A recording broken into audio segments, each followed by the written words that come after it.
Қадірлі ағайындар, Шамапар мейрамханасының администраторы ыстық тағамымыз әзір болды деп бұйырып жатыр. Ал отырайық, қазақтың күмбірлеген күйімен.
Алдарымызға астық ас келді, асқа жалғастаған бата берсін. Аумин.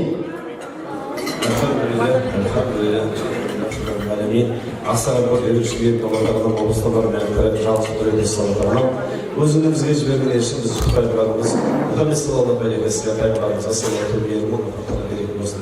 Я Аллах тағала бератын бүгін той жасап отырған ұрланды жұбайымен бірге жәннатта бірге еткейсің Алла тағала. Бұл дейсің бағдәулетін өтесің, жәннаты біргейсің. Үйін сен жанұясын иман нұрымен толтырып Алла тағала ұрпағынан сәлем ұрпақта шығарғайсың.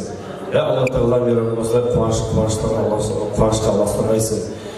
Мынау берекесін берекеге ұластырғайсың. Өзіңізге жіберген ешкіміз пайғамбарымыз Мұхаммед саллаллаху алейхи ва саллям пайғамбарымызға салауат беріңіз. Амин. Амин. Ас-басында ағайындар асқа қол отырайық.